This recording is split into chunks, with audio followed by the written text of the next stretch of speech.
Hello students, आज हम बात करने जा रहे हैं calculation of oxidation numbers in some coordination compounds. ठीक है, ये कोऑर्डिनेशन कंपाउंड्स का एक टॉपिक है जहां पे हमें ऑक्सीडेशन नंबर किसी भी कोऑर्डिनेशन कंपाउंड का जरूर कैलकुलेट करना होता है। ठीक है, अब हम यहाँ पे एक एक कंपाउंड को डिटेल में डिस्कस करेंगे कैसे इनका हम ऑक्सीडेशन नंबर कैलकुलेट करते हैं।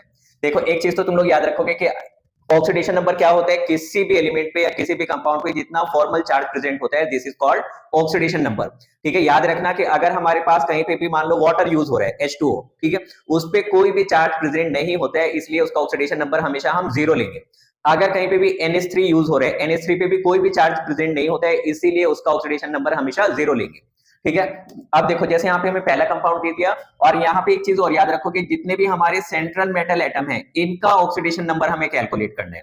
ठीक है, अब देखो अगर पहला कंपाउंड में ले लो, यहाँ पे पहले कंपाउंड में हमें Cu का ऑक्सीडेशन नंबर कैलकुलेट करना है, और जिस एलिमेंट का हमें ऑक्सीडेशन नंबर कैलकुलेट करना होता है उसको हम X एज्यूम कर लेते हैं। तो यहाँ पे कॉपर का ऑक्सीडेशन नंबर मैंने एज्यूम कर लिया X प्लस, ठीक है, H2O इसका ऑक्सीडेशन नंबर होगा 0 इंटू 2 प्लस NH3 इसका ऑक्सीडेशन नंबर भी कितना होगा 0 इंटू 4 प्लस सल्फेट पे चार्ज होता है -2, तो इसका ऑक्सीडेशन नंबर कितना हो जाएगा -2 इज इक्वल टू 0। ठीक है, यहां से जब हम x की वैल्यू कैलकुलेट करेंगे तो x इज इक्वल टू ये 0 हो जाएगा, ये 0, तो हमारे पास क्या बचेगा -2, और ये बराबर के इधर जाकर हो जाएगा +2, तो x इज इक्वल टू ये आ जाएगा +2। ठीक है, यानी कि यहाँ पे जो कॉपर है, कॉपर किस फॉर्म में प्रेजेंट है, Cu+2 के फॉर्म में प्रेजेंट है। सेकंड कंपाउंड की अगर हम बात करें, यहाँ पे हमें कोबाल्ट का ऑक्सीडेशन नंबर कैलकुलेट करना है। सोडियम इसका ऑक्सीडेशन नंबर होता है +1, और 3 सोडियम है, 3 से मल्टीप्लाई कर देंगे प्लस कोबाल्ट का ऑक्सीडेशन नंबर एज्यूम कर लेंगे x, NO2 पे चार्ज होता है -1, और कितने NO2 है यहाँ पे हमारे पास 6 इज इक्वल टू 0। ठीक है, यहां से देखो ये हमारे पास आ जाएगा +3, ये आएगा -6। ठीक है, -6 से इसको हम माइनस करेंगे, यहाँ पे आ जाएगा -3 आ जाएगा, तो यहां से हमारे पास ये आ जाएगा x इज इक्वल टू +3।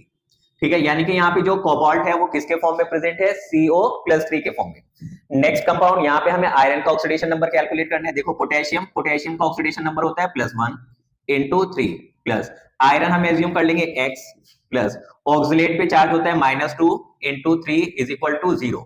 ठीक है, यहां से भी देखो ये आ जाएगा +3 और ये होगा -6। ठीक है, तो यहाँ पे हमें कितना बचेगा -3, और जो बराबर के दूसरे साइड जाकर हो जाएगा +3, तो x इज इक्वल टू ये आ जाएगा हमारे पास +3। ठीक है, यानी कि यहाँ पे जो आयरन है वो किसके फॉर्म में प्रेजेंट है, +3 के फॉर्म में, जैसे यहाँ पे कोबाल्ट किसके फॉर्म में है, +3। ठीक है, सेम ऐसे नेक्स्ट कंपाउंड देखो, यहाँ पे भी हमें कोबाल्ट का ऑक्सीडेशन नंबर कैलकुलेट करना है, तो इसको एज्यूम कर लेंगे x प्लस अमोनिया पे मैंने बताया इस पे कितना चार्ज होता है 0, तो ऑक्सीडेशन नंबर भी 0 हो जाएगा। ठीक है, प्लस सल्फेट पे चार्ज होता है -2 प्लस नाइट्रेट पे चार्ज होता है -1 is equal to 0।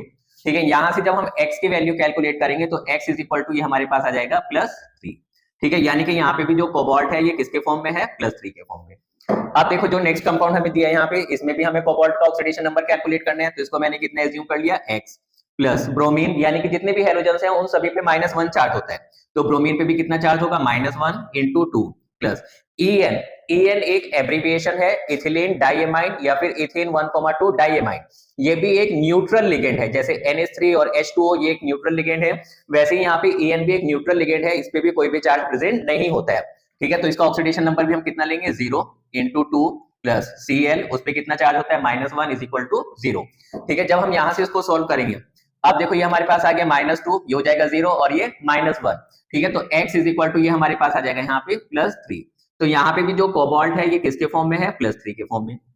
Next compound, यहाँ पे हमें ऑक्सीडेशन नंबर कैलकुलेट करना है प्लेटिनम का। ठीक है, इसका ऑक्सीडेशन नंबर मैंने एज्यूम कर लिया x, NH3 इस पे 0 चार्ज होता है, तो ऑक्सीडेशन नंबर भी कितना होगा 0 इंटू 2 प्लस Cl पे चार्ज होता है -1, En पे कोई भी चार्ज नहीं होता है, इसलिए इसका ऑक्सीडेशन नंबर हम क्या लेंगे 0। ONO, ठीक है, इस पे चार्ज होता है -1।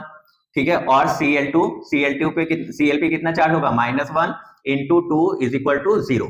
ठीक है, यहां से देखो ये 0 आ जाएगा हमारे पास, ये ऑलरेडी 0 है, तो यहां से x की वैल्यू हमारी आ जाएगी +4। ठीक है, यानी कि जो यहाँ पे प्लेटिनम है, प्लेटिनम पे कितना चार्ज है, +4। ठीक है, अब देखो नेक्स्ट कंपाउंड में यहाँ पे हमें ऑक्सीडेशन नंबर कैलकुलेट करना है निकल का, Ni का। पोटेशियम इस पे चार्ज होता है +1 इंटू 4 प्लस निकल का एज्यूम कर लेंगे x प्लस साइनाइड पे चार्ज होता है -1 इंटू 2 प्लस OH हाइड्रोक्साइड पे चार्ज होता है -1 इंटू 2 इज इक्वल टू 0। ठीक है, अब इसको जब हम सॉल्व करेंगे तो ये हमारे पास यहाँ से आ जाएगा +4। ठीक है, ये हमारे पास यहाँ पे है -2 और ये भी कितना है -2। ठीक है, तो x इज इक्वल टू ये हमारे पास यहाँ पे आ जाएगा 0। ठीक है, यानी कि यहाँ पे जो निकिल का ऑक्सीडेशन नंबर है ये 0 है। तो इस टाइप से हम किसी भी एलिमेंट का ऑक्सीडेशन नंबर कैलकुलेट कर सकते हैं। और कोऑर्डिनेशन कंपाउंड के केस में oxidation number plays very important role. अगर ऑक्सीडेशन नंबर गलत हो गया तो पूरा कंपाउंड का जो भी तुम लोगों को करना है वो गलत हो जाएगा। ठीक है, अब यहाँ पे 3 कंपाउंड्स और गिवन है। ठीक है, इन सभी में भी हमें जो सेंट्रल मेटल एटम है, जैसे यहाँ पे एल्यूमिनियम, यहाँ पे कोबाल्ट, यहाँ पे प्लेटिनम, इन सभी का ऑक्सीडेशन नंबर कैलकुलेट करना है। और इन सभी का ऑक्सीडेशन नंबर तुम लोग कैलकुलेट करोगे और अपना आंसर कमेंट बॉक्स में जरूर बताओगे। Thank you so much.